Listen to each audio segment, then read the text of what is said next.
Aux États-Unis, c'est presque devenu une tradition qui détrône toutes les autres. Chaque 4 ans, le candidat à la Maison-Blanche qui récolte le plus d'argent pour sa campagne présidentielle gagne les élections. Il y eut Bill Clinton, George W. Bush, Barack Obama et... ah non, Hillary Clinton a perdu contre Donald Trump malgré une campagne excessivement coûteuse. Cette année, c'est à nouveau la surenchère. D'où vient cet argent? Comment est-il dépensé? Et peut-on tout simplement acheter sa place à la Maison-Blanche? Décryptage. De l'étudiant miséreux au milliardaire philanthrope, en passant par les grandes entreprises, les lobbies ou les syndicats, chacun peut, aux États-Unis, mettre la main au porte-monnaie pour soutenir son favori. Ceci par différents mécanismes. Le candidat peut ensuite dépenser cet argent à peu près sans limite pour défendre son programme ou attaquer son principal adversaire. En 2016, Hillary Clinton avait investi massivement dans une campagne de dénigrement de Donald Trump. I'm Hillary Clinton, and I approve this message.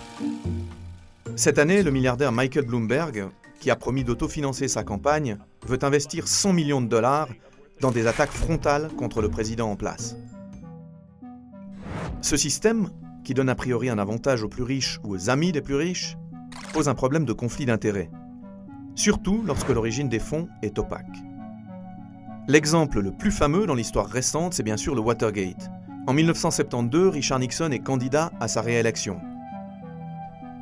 À cette époque, les mallettes pleines de cash circulent dans les rues de Washington. Dans le plus grand secret, Nixon récolte des dizaines de millions de donations confidentielles de compagnies n'ayant à l'époque pas le droit de soutenir financièrement un candidat. Le scandale, qui poussera le président à la démission quelques mois après son entrée en fonction, révélera qu'il a notamment touché 2 millions de dollars de l'industrie laitière pendant la campagne et qu'il a accepté une augmentation du prix du lait une fois élu. Une liste secrète révélée par l'enquête conduira à la condamnation de dizaines de grandes corporations. Des mesures légales sont alors prises pour limiter les contributions des donateurs et les dépenses des candidats pour toutes les campagnes fédérales. En compensation, on restaure le vieux principe du financement public en fixant un certain plafond. On pense alors que cela va régler le problème pour toujours. The Federal Campaign Act of 1974 is going to change American politics forever and hopefully for the better. En fait, pas vraiment. En 1976, la Cour suprême prend 2 décisions majeures. Elle déclare inconstitutionnel le fait de limiter les dépenses des candidats pour leur campagne, ce serait une atteinte à la liberté d'expression. Elle admet en revanche que les contributions illimitées peuvent mener à la corruption ou à l'apparence de corruption et impose un plafond. Mais devinez quoi? Ce nouveau plafond est facilement contourné. Les donateurs verseront désormais leurs contributions au parti et non plus directement aux candidats.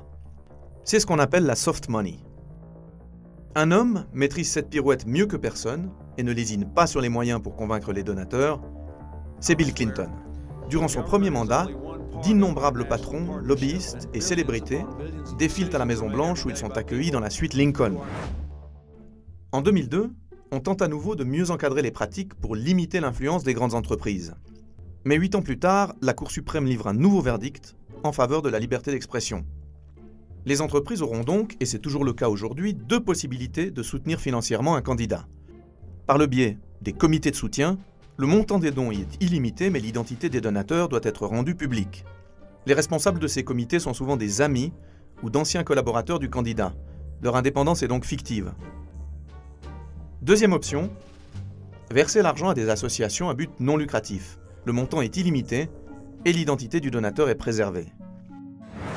Depuis que les élections se jouent en grande partie grâce à des campagnes virales sur les réseaux sociaux, les possibilités de nuire grâce à l'argent et le manque de transparence sur les intérêts des donateurs est plus que jamais d'actualité.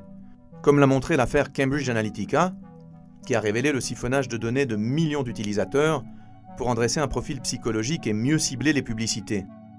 Comme l'a montré aussi la propagation de fake news payées et relayées par Facebook lors de la campagne de 2016.